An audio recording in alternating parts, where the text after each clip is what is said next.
Frequency Podcast Network. Stories that matter, podcasts that resonate.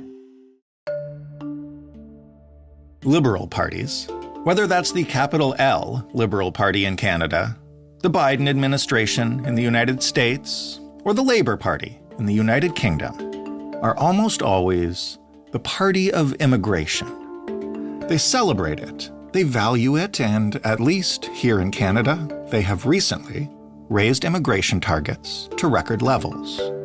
And with that comes an assumption that because the Liberals are the party of immigration, immigrants then vote for the Liberals. Now, this assumption can lead you down some rabbit holes to conspiracy theories, but it doesn't have to. Plenty of people, likely including many Liberals, just accept it as fact. But what if, simply put, that's just not true in Canada today? Like, not true at all. I'm Jordan Heath Rawlings. This is The Big Story. Rhea Santos is a video journalist and anchor for OMNI News Filipino Edition. OMNI recently conducted a huge poll of Canadian immigrants. Hello, Rhea. Hi, Jordan. Good morning from Vancouver. Why don't you start by explaining why? I know this is the second year you've done this, but why you want to do a poll focusing on newcomers to Canada, and what do we learn from this exercise as opposed to a regular representative sample poll? All right, Jordan. The immigrant population in Canada has been growing as the country has been known to be open to immigrants and temporary residents. Statistics Canada, in its 2021 census, shares that 23% of the Canadian population are immigrants. That's more than 8 million Canadians of different heritage. With the possibility of a federal election being called at any time, OMNI News wanted to find where most immigrants are when it comes to which political party they feel will address the challenges they are facing. And just like most Canadians, life has been tough for immigrants, especially those from certain communities. And immigration has been a big topic of discussion recently with drastic changes on Canada's international student and temporary foreign worker programs. Right. So the poll wanted to check on how newcomers feel about being scapegoated for the housing and affordability crisis Canada is in. Through this data, Jordan, we are giving a voice to immigrants and newcomers who want to be heard on Canada's pressing issues. And just like last year's poll, we wanted to know if being here for immigrants and newcomers is still the fulfillment of the Canadian dream they have expected. So you mentioned immigrants and newcomers. What exactly qualifies somebody to answer this poll? Is it first-generation Canadian? Is it recent immigrant? Like, what are we talking about? All right, from August 28 to September 9, the Leger online poll asked 1,500 immigrants aged 18 and above, a mix of those who have lived in Canada less than 6 years and those who have lived here 6 years and more. The poll got representation from different parts of the country, from different ethnicities, people of different employment status and household incomes. So I'll ask you the top line question first. What surprised you most about the results? Let's start with an interesting finding. Who newcomers want to invite to dinner? Remember, when you invite someone to share a meal with you, that says a lot. So Conservative leader Pierre Poilievre, who got 26%, tops the list of Canadian political leaders who newcomers want to invite to dinner, followed by Liberal leader Justin Trudeau at 20% and NDP's Jagmeet Singh at 19%. We tried to find out by going out there why people wanted to share a meal with a certain political leader. Our OMNI teams got diverse voices ranging from they want to hear, let's say, Poilievre's plan on affordability and housing. One wanted to question Trudeau, why getting licenses for internationally trained medical professionals is taking so long, which we all know is dependent on provinces and regulatory bodies, but he believes that the feds might be able to do something about it. But I think, Jordan, what's more significant is the result of the poll suggesting a shift of political allegiances within immigrant communities. Explain to me how that works and what kind of shift we're seeing here. All right, a big factor that dictates the change is how long an immigrant have resided in the country. So 45% of new Canadians who have been in the country for at least 6 years say their political leanings changed since moving to Canada. And when we zero in on the BIPOC community, that number increases to 51% of immigrants. So our poll also showed the enthusiasm of immigrants to vote, with 74% saying they are motivated to exercise their right to vote. When we say they're shifting, what direction are they shifting in? The OMNI poll data witness a progressive increase in conservative support the longer newcomers are in Canada. The Liberals are very popular among newcomers or those who have been here for less than 6 years. 37% say they are supporting Trudeau if the federal election were held today. But for 45% of immigrants who have been in Canada for 6 years or more, their votes go to the Conservative. And that's coming from a 37% support they have for those who have lived here for less than 6 years.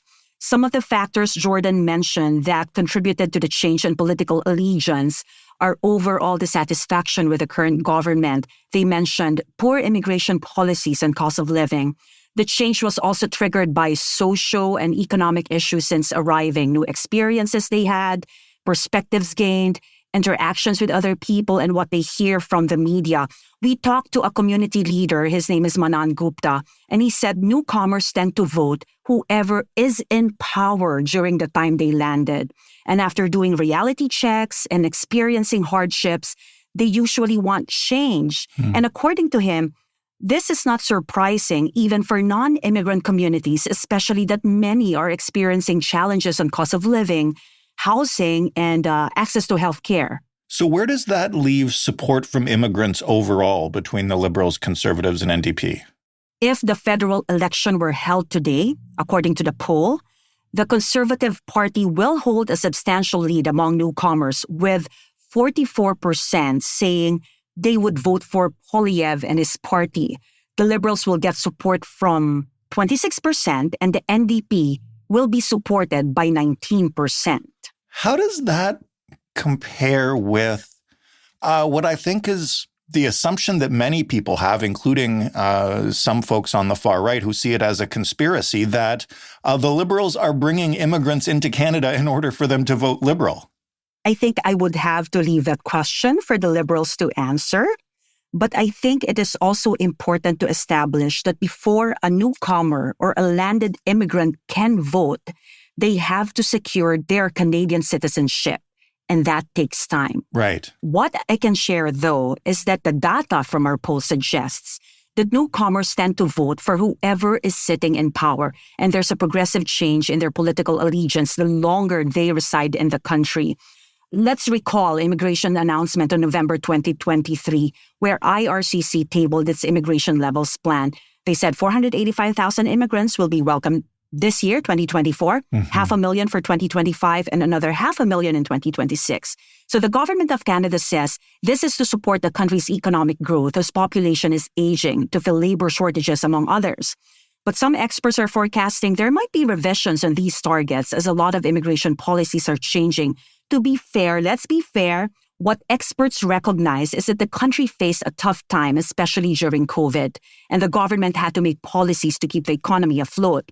Yesterday, OMNI got a reaction from Immigration Minister Mark Miller on the results of the poll, and he emphasized that in every citizenship ceremony that he goes to, the judge highlights the freedom for citizens to vote who they want. He adds that immigrants are free to change their minds and should not be constrained to vote for whoever is perceived to have brought them here. It will be interesting to know, though, the level of participation of immigrants when it comes to the electoral process. But of course, I do not have that data.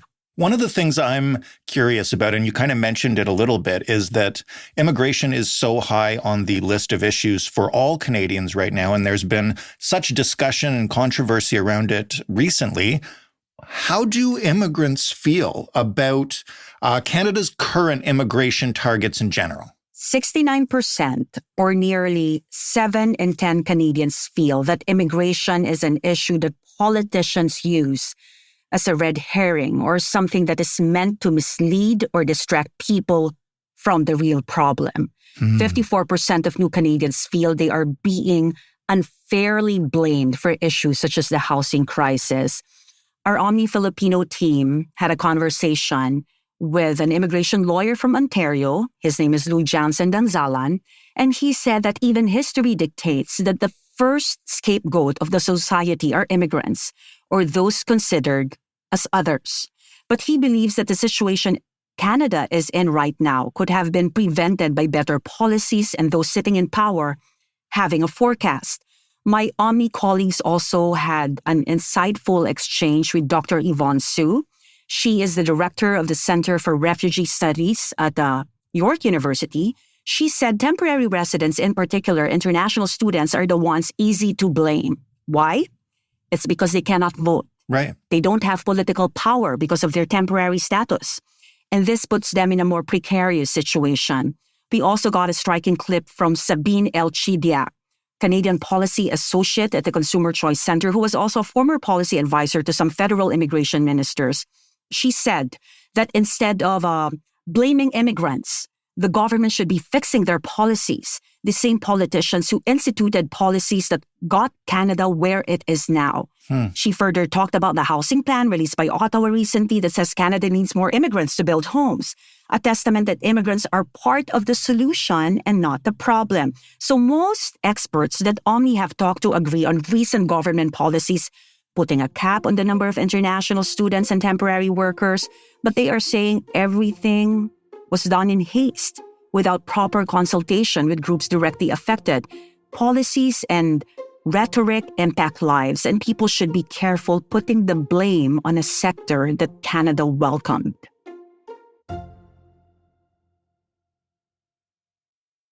What do the immigrants polled in the survey think, though, about our current immigration targets and where they should be set, leaving aside that this is obviously an issue that can be used to demonize immigrants? But I'm curious as to what they think about the levels that we're at now, considering the resources that are available to newcomers.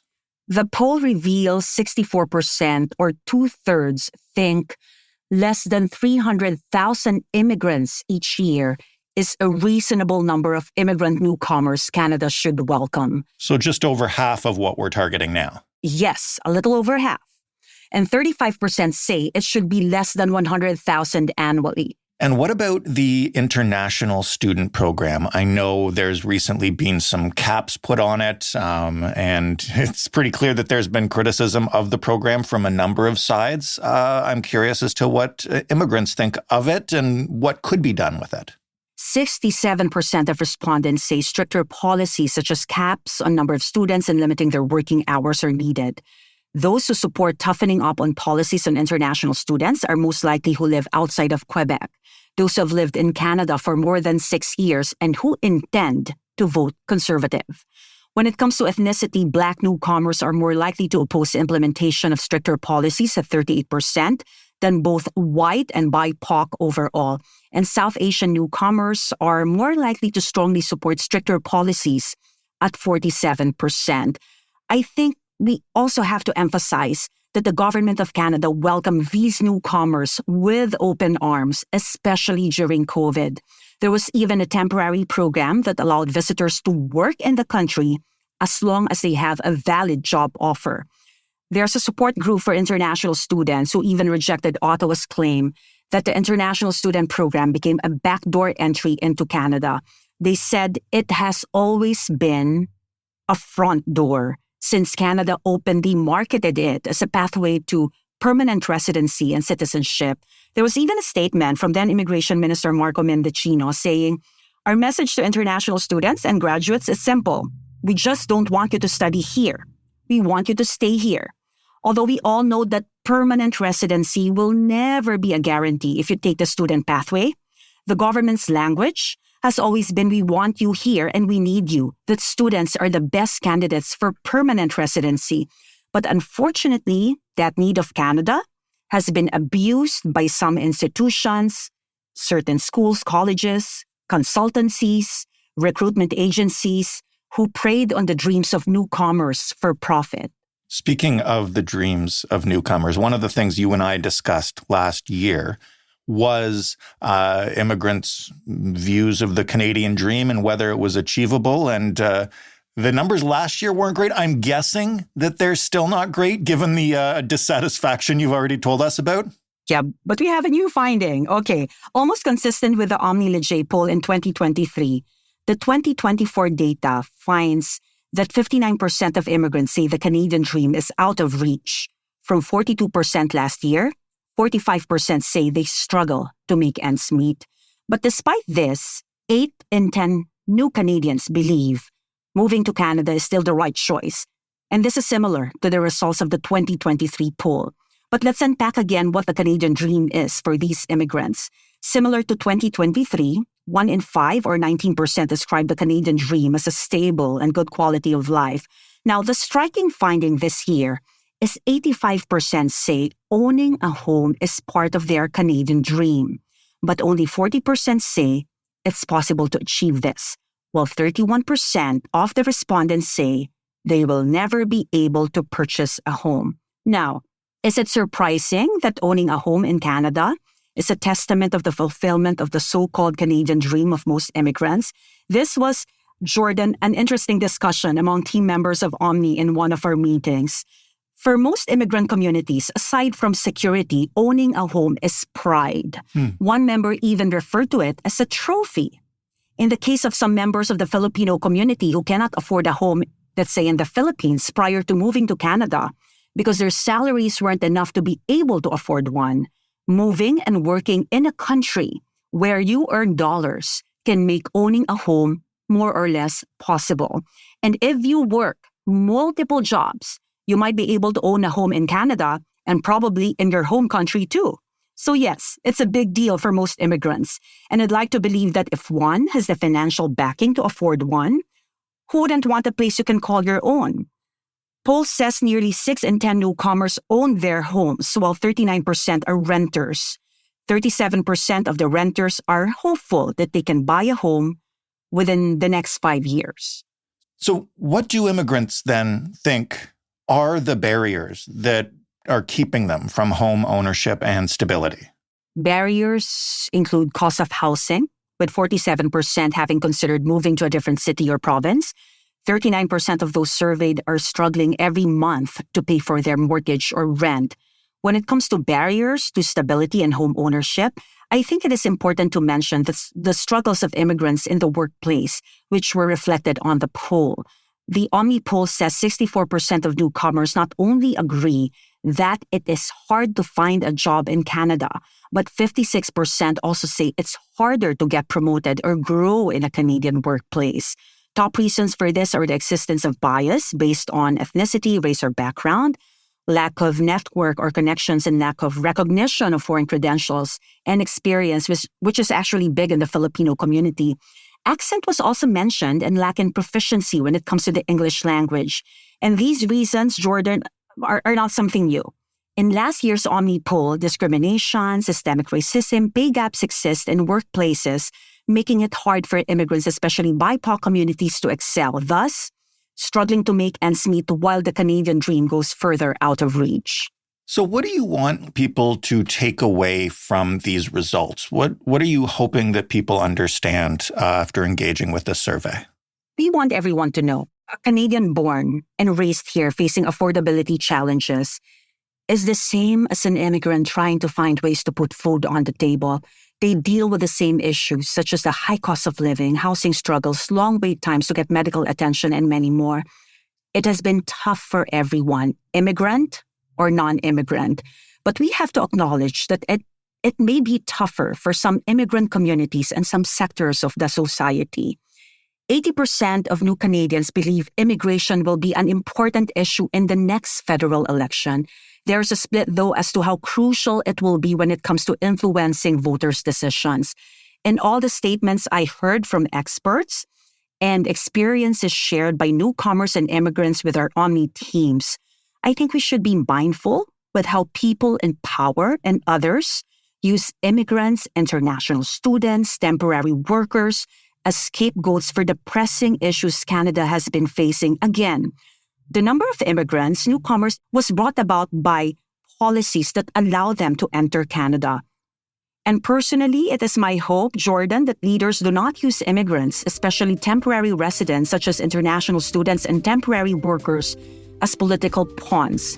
Because whatever people in power say or decide on, it will impact lives, families, and their dreams.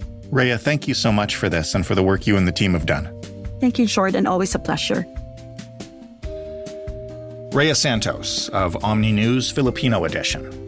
That was the big story. For more, you can head to thebigstorypodcast.ca. If you want to hear last year's edition of the poll, just go there and type in Rhea's name.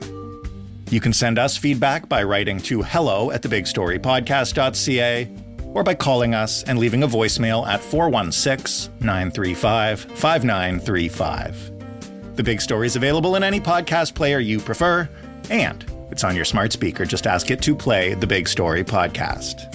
Thanks for listening. I'm Jordan Heath Rawlings. We'll talk tomorrow.